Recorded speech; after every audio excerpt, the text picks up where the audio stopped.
Hello, this is Michael Wojak, and I'm here today to talk to you about the Rec Center Senior Center proposal, what it is and what it could be, what some of my concerns are, and how we move forward. Um, First and foremost, I've from the start been supportive of the Rec Center Senior Center concept. I am disappointed that the state legislator, primarily Greg Davids, looked to micromanage the project and cut the amount down, making a much more difficult situation for us. Um, a friendly reminder that Greg Davids actually cut the project down to zero, and we were able to fight back to 20 million. Greg Davids didn't get us 20 million. Greg Davids tried to eliminate the project altogether. We fought back and were at least able to get back to 20 million. Of the 50 or so communities with local option sales taxes in the state of Minnesota, we are the only one that's been micromanaged by Greg Davids. Um, that's it leaves us in a very difficult situation. But again, I'm not willing to not do something right the first time. So let's talk about where we are and why this is important too.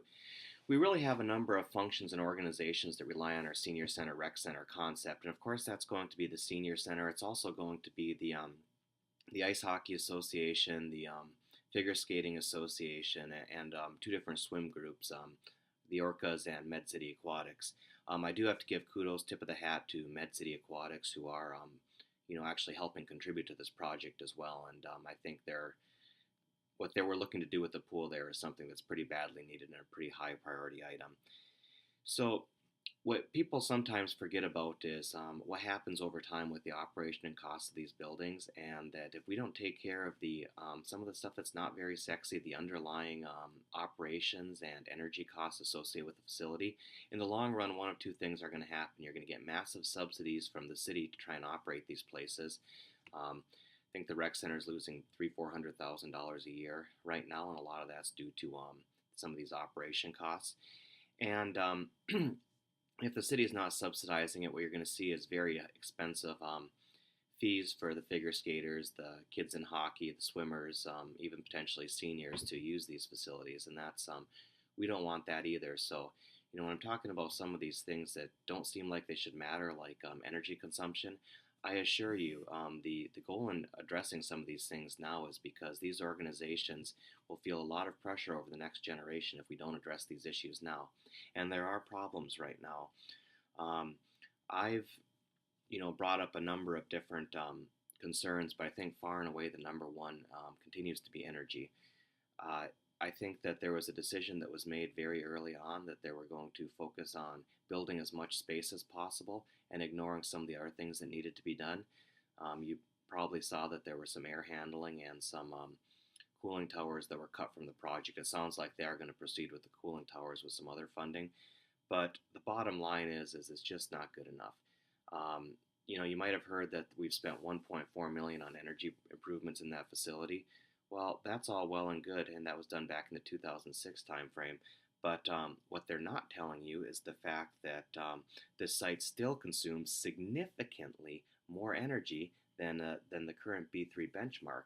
I mean, this facility is absolutely bleeding energy, and it's something that a conscious decision by leadership um, has been made to ignore the energy concerns in this facility. Furthermore, and with the Senior Center addition is put on there, it is essentially a separate standalone energy system it's going to be pretty efficient by today's standards, but not nearly what's capable on a site with the amount of water ground currents that exist in the area. This is a very attractive site for geothermal. The you know we don't one of the biggest questions, and maybe looking at some of these things like geothermal to not only heat and cool the building, but the one where the reason why it's being done in ice rinks all over the country now is that ice making equipment is just brutal on energy demands, and my guess is the ice making equipment we have right now probably generates enough waste heat to heat the entire senior center for free, but it's something that we're not even looking at right now, and that's a big part of my concern is the fact that we're not studying this. What I really want to know, and the way the staff could convince me of this, is to come and tell me, what is the net present value of savings in terms of doing energy improvement projects? And there has just been no study, no analysis, no data given on this type of activity. It's something the staff has just completely ignored at this point, and I'm actually doing my best. I have a group of finance students right now, and their final project is basically going in and taking a look at some of the energy data from this building and trying to make some assumptions on projected savings and just figure out, in terms of how it's going to affect the taxpayers and these users of this building, how much money would we save um, if we did these energy improvements.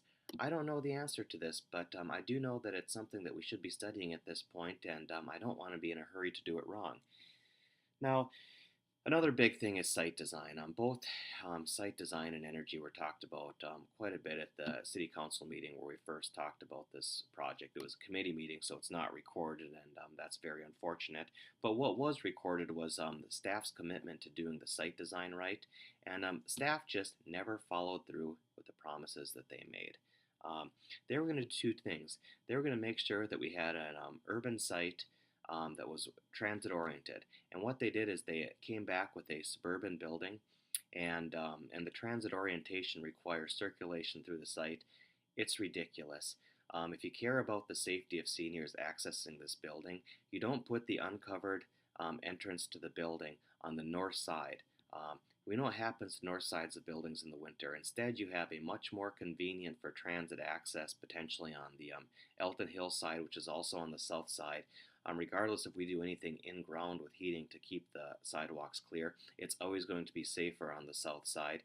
Um, the building was set back from the street for no other reason than, the teams decided it's not worth bothering to get a simple variance to put an urban building on the street.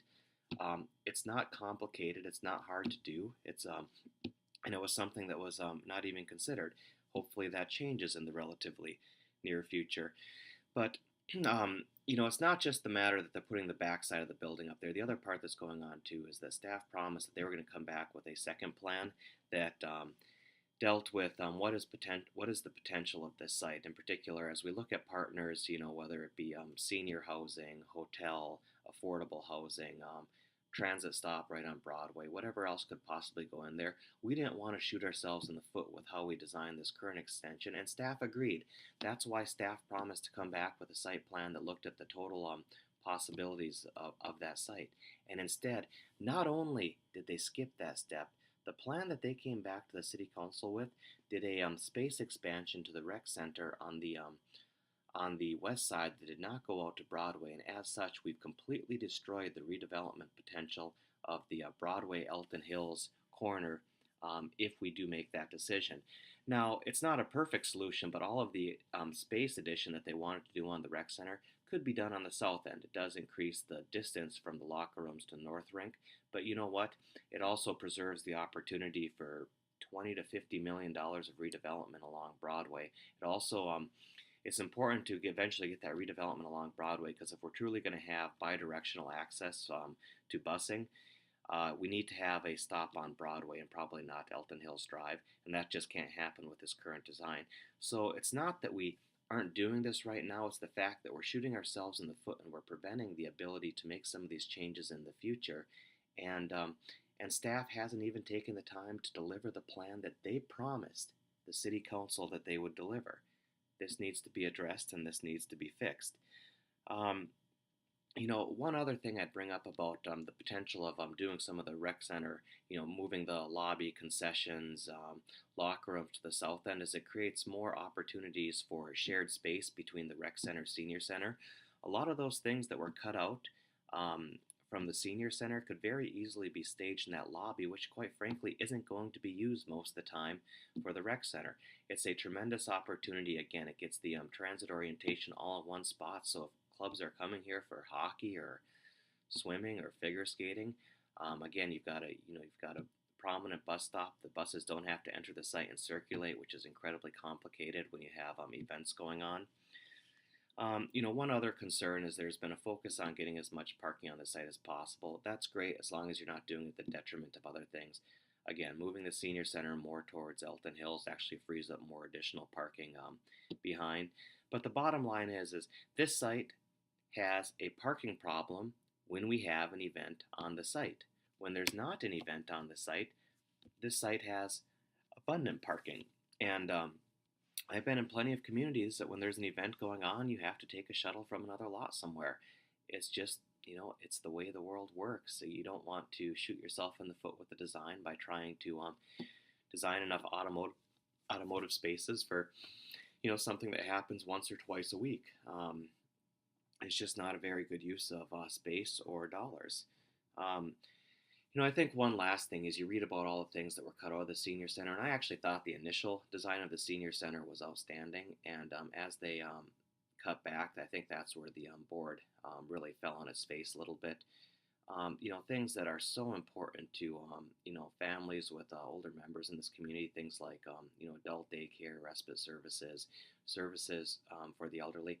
I just haven't seen the outreach from the senior center board, talking with other organizations that really focus on providing these services to say, hey, we don't have the funds to put this in right now, but we know you as an organization are growing as well. Are you willing to partner with us and help us with some space concerns and get some of these things back into the building? These were steps that looking at the minutes of their board meeting, looking at the talking with some of these other nonprofits in the community, these were things that were just never considered. And it seems like we're in a big hurry to do this right now, but staff continues to fail to deliver on what they promised. So where do we go from here? Well, ultimately, we do need to make improvements to the rec center, and we do need to make improvements to the we need to get that senior centers going too. And I'm committed to doing getting groundbreaking here within the next year. But what's been shown to me so far just does not seem like it's very practical. And if you have to give me the option between dealing with the energy concerns and possibly saving millions and millions of dollars by dealing with energy and operational issues today, as opposed to building more locker rooms, I get the locker rooms are nice, but maybe we should take some of that cost and ask the Ice Hockey Association, the Figure Skating Association, to pitch in, just as we ask the swimmers to pitch in and for some of those costs.